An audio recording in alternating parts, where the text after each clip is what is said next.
I was in third period when I got a call from my mom that they closed the borders to Mexico.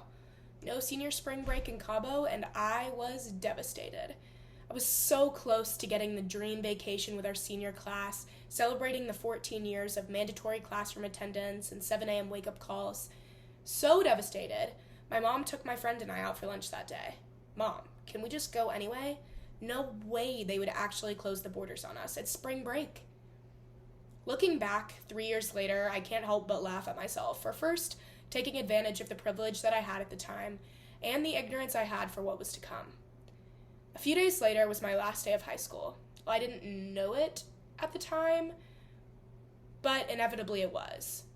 In Knoxville, Tennessee, when the county didn't use up their snow days, suddenly the entire system had the flu, and we would shut down for days or even weeks due to sickness.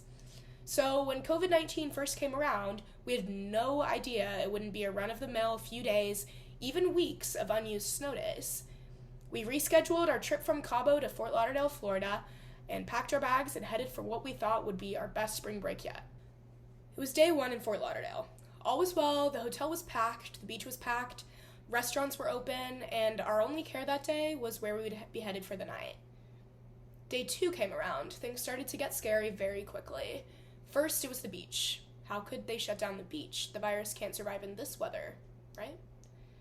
Day 3 came around. All the restaurants on the strip went to takeout only. Cases were rising and my mom wouldn't stop calling. That night I slept with my hand on my chest, asking my friend's mom if shortness of breath was a symptom. Suddenly, I wasn't just worried that the beach was closed. I was worried that this COVID-19 thing was actually going to be serious. On day 4, the pool closed. The restaurants officially closed. The hotel recommended that we pack our bags and get out. When I got home, the first person I went to after the news was my dad.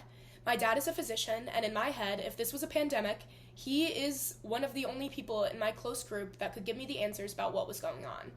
Unfortunately, my dad knew just about as much as the rest of us. Well, he does have a few years of medical school under his belt, so maybe a bit more than the rest of us, but even to him, COVID-19 was completely new. We were all stuck at home, my older sister, my younger brother, my mom, my dad, and me. The only person that could leave our house was my dad. My bedroom is attached to the basement, the only room attached to the garage, and it has access to a beeline from the laundry machines straight to my parents' room. Every day, my dad came home, put his lab coat and clothes in the washing machine, and headed straight to the shower. It horrified me that he had to go to the hospital during all of this. I am the paranoid type, and when it comes to my family, something bad happening to them is one of the worst things that could ever happen. When the NBA canceled their games, not much of a fan, so that's about all of the information I can recall, my brother started feeling it. Nothing felt real for him until this point. I think he maybe was the one least worried about the whole being stuck at home thing, as he was fairly excited to sit and play Xbox all day, but after a while, Luke was scared too.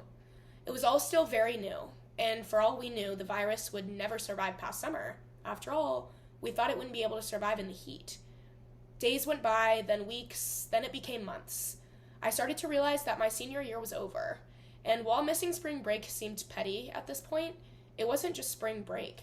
It was my senior prom, my graduation, seeing those school friends you don't really see outside of class, thanking my teachers or my principal. It was my entire life. Everything I had looked forward to, canceled.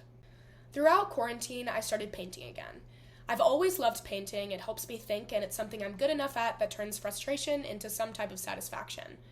Since painting was a large part of my quarantine experience, I decided to share some of the pieces I created during the time.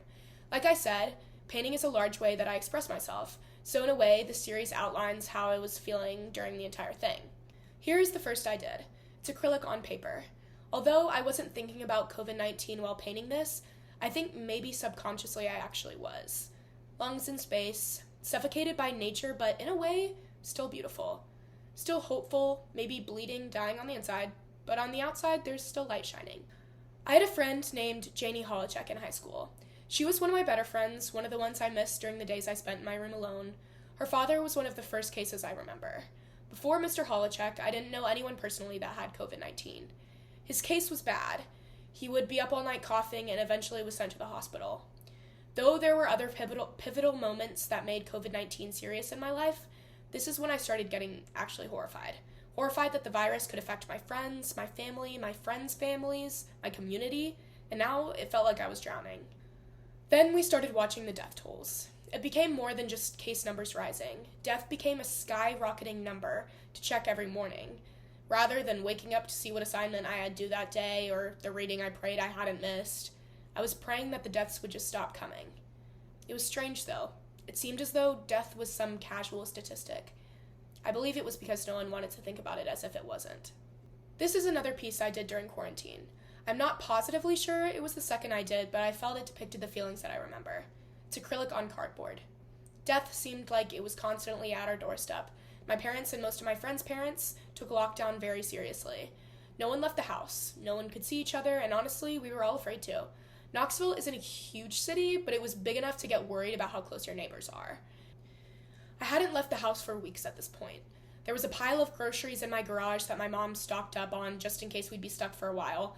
I'd laughed at her paranoia at the beginning, but now it was strange to know that she was right in doing so. My dad was trying to make the decision about whether he should pack up and move to New York City for the quarantine, helping in their overcrowded hospitals.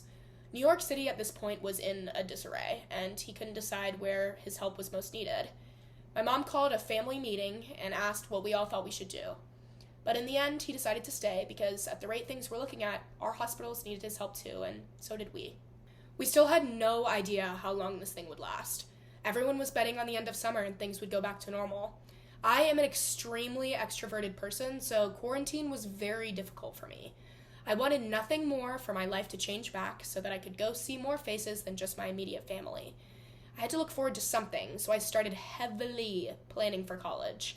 I wrote down my dorm wish list, started shopping for sorority recruitment in the fall. I planned for classes and supplies I would need. All I had to hope for was that the heat would kill the virus, and no one really stopped me. No one told me that I might actually be hoping for something that would never happen and will never be the same again. I think part of it was that my parents didn't want to suggest or plan for the worst, because the only thing getting us through being stuck and watching the world and people's lives fall apart was hoping for the future. My next piece. A woman whose neck and chest are wrapped with vines. Acrylic on wood. There seems to be a common theme in all of my paintings I did during quarantine. I think part of it was the fact that all I had to look at was myself, my family, and the woods behind our house. But I also think part of it showed the stages I was going through. During the middle of quarantine, I really felt my mental health deteriorating in a way it hadn't ever before. It was strange. I wasn't stressed about my grades, my friends, or some dumb high school boyfriend. I was actually stressed for my life. What was it going to look like after all this? Soon it was summer. Rather than changes for the better, things changed for the worse. Instead of using homemade masks, you could buy them just about anywhere. Deaths continued to rise and hospitals were continuously flooded. I could see the look on my dad's face getting warier and warier every time he threw his lab coat into the washing machine. So much death. I felt like I didn't know anything anymore. COVID-19 completely swallowed my life and was refusing to spit it back out. Social media was no help. It was riddled with conspiracy after conspiracy, and I had no idea what to believe at this point. Through the middle of summer 2020, things began to ease up. I was able to see a select number of friends, and life felt like it was reaching a new type of normal. There were still mask mandates, and many restaurants and shops were either online or still to-go only, but people started leaving their houses again, and I was less paranoid that if I stepped foot in a public place, I would catch a fever and end up in the hospital or worse. August rolled around the corner, and it was time I left for my freshman year of college. This was the last painting I did before I left. Acrylic on wood. It shows how trapped my mind and frustrations were, but also shows the blooming and growth that I was ready for. Freshman year was far from normal. Mask mandates, economic crises all over the world, crippling mental health issues, and a completely confused society. I learned a lot about myself spending all of those hours alone. Though the pandemic brought me letdown after letdown, it also gave me perspective. I wouldn't ever have wished this on the world, but it happened, and now all there is to do is recover.